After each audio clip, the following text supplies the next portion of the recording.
إن الله وملائكته يصلون على النبي يا أيها الذين آمنوا صلوا عليه وسلموا تسليما. السلام علیکم ورحمۃ اللہ وبرکاتہ. بسم اللہ الرحمن الرحیم. نحمدہ ونصلی علی رسولہ الکریم. اما بعد. محترم سامعین، تقریروں کی یہ بہت اہم سیریز میری کتاب پرے لائک prophet peace be upon him, جس کا ہندی اردو ورژن ہے رسول اللہ صلی اللہ علیہ وسلم کی طرح نماز پڑھو، اس کتاب پر مبنی ہے. آج امت میں لوگوں کا نماز پڑھنے کا طریقہ الگ الگ ہے، اور ایسا کرنے کے پیچھے ہر ایک کے پاس کوئی نہ کوئی دلیل ضرور ہوگی. لہٰذا اس سیریز کے ذریعے میں کسی کو صحیح یا کسی کو غلط ثابت کرنے نہیں آیا ہوں. میں صرف قرآن اور صحیح حدیث کی روشنی میں رسول اللہ صلی اللہ علیہ وسلم کے نماز پڑھنے کا طریقہ جسے میں سمجھ سکا اسے آپ کے سامنے رکھنے آیا ہوں. جنہیں ان پر عمل کرنا ہے وہ بھی میرے سر آنکھوں پر ہے، اور جنہیں ان پر عمل نہیں کرنا ہے وہ بھی میرے سر آنکھوں پر ہیں، کیونکہ ہر ایک کے پاس یقیناً کچھ نہ کچھ تو دلیلیں ضرور موجود ہوں گی. مگر سبھی سے میری گزارش ہے کہ اپنے دلیلوں کو قرآن اور صحیح حدیث کی روشنی میں کراس چیک ضرور کیجیے گا.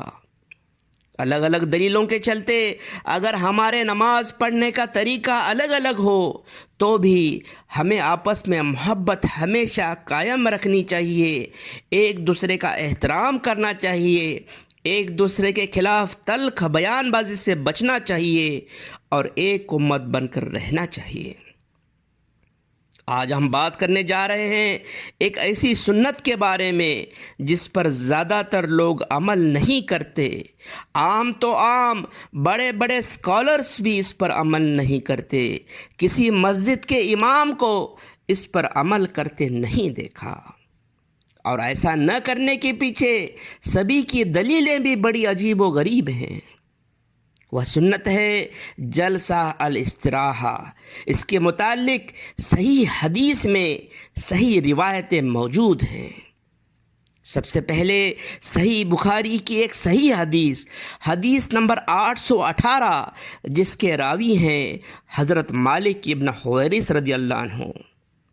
حدثنا ابو نعمان قال حدثنا حماد ابن زید عن ایوب عن ابی قلابہ ان مالک ابن الحویرث قال لاصحابی الا انبئکم صلاۃ رسول اللہ صلی اللہ علیہ وسلم. حماد بن زید نے ایوب سختیانی سے بیان کیا، انہوں نے ابو قلابہ سے کہ مالک بن حویرث رضی اللہ عنہ نے اپنے ساتھیوں سے کہا کہ میں تمہیں نبی اکرم صلی اللہ علیہ وسلم کی نماز کیوں نہ سکھا دوں. اور آپ نے جو نماز سکھائی اس میں تیسری رکعت میں دونوں سجدوں سے فارغ ہو کر کھڑے ہونے سے پہلے بیٹھ گئے، یعنی جلسہ الاستراحہ کیا.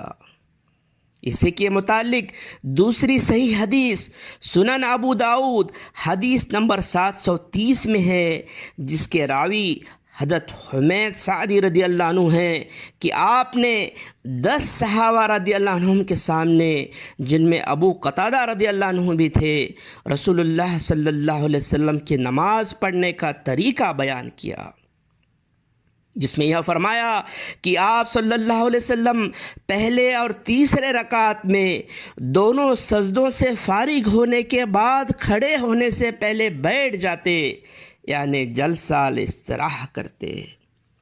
یہ روایت مسند احمد میں بھی موجود ہے.